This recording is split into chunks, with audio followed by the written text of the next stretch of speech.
So it's a number of weeks since we've been in the woods with the student teachers. It's a number of weeks since we've built our stag beetle loggery. And when we were there, we had lots of fun. We had lots of experiences together. We did some practical story telling and story making in the woods. So I wonder if you'd just start us off, Alastair, by perhaps teasing out the difference between storytelling and story making. Okay, story making can occur in lots of different ways. Story making is about structuring narrative and creating what will become storytelling. So you're looking at what are the events that we want to talk about, who are we going to follow through these events, because you need to have a character or a group of characters that you follow through events, and it's working all of that out. Now, story making could also include dramatizing. You could do those kind of activities as well, but storytelling is specific to the oral retelling, using language to retell a story. It's, if you like, it's the publication of the story that you've created. So in the woods, the students were creating stories about stag beetles, and they worked out the narrative structure of what they were doing, what the problems the stag beetles were going to follow, how they would solve those problems. Well, if they would solve them, because of course, if they don't solve them, it's a sad ending. If they do solve them, it's a happy ending. And looking at what the dangers the stag beetles were facing, what were the elements that were going to help the stag beetles to thrive. Then when that all comes together and they tell the story, they use their own language, which is a key point as far as I'm concerned in storytelling, that they are using their own linguistic resources to speak the story, to vocalize the story. And as I'm saying the word vocalize, I realize I'm gesturing. I realize I'm breathing in the appropriate places. I've added tension to my body as I'm talking. And they're doing all of those things at the same time to convey meaning as they're storytelling.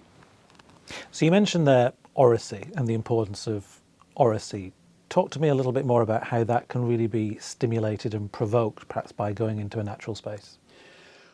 When we're talking about spoken language, we need to think in terms of both contextualized and decontextualized language. That when we are using contextualized language, which is the simplest language that we use because it is about here and now. So I can say, I'm talking to you in the studio at the moment, and you are in front of me, and I'm saying the word you. Whereas if later on, when I go home, I say, I was talking to Anthony, you are not present. I've had to place my language in the past tense. I'm having to refer to a place that is no longer there because I'm no longer in the studio. So that's more complex. That's decontextualized language. What going into the woodland did was it enabled the students, and would enable children, certainly when I've worked with children in environments like woodlands, what it enables them to do is to draw on the language that comes out of the immediate surroundings. It is contextual language. They're not talking about different kinds of tree or an area of muddy ground in the abstract. They're actually seeing it. They're being there. They're walking through it. They're touching these things.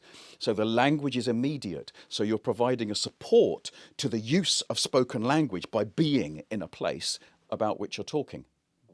I can imagine perhaps teachers listening to this and perhaps considering whether they can use the park, and they haven't got this specific natural space near them.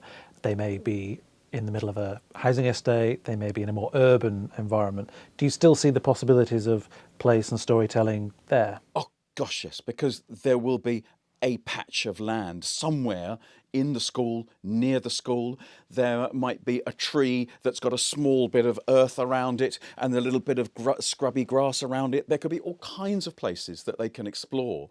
And there will be animals, plants growing, and it may be plants are growing up in the cracks between the pavement stones. Those are still part of, animals are still making their journeys through those spaces and using those spaces.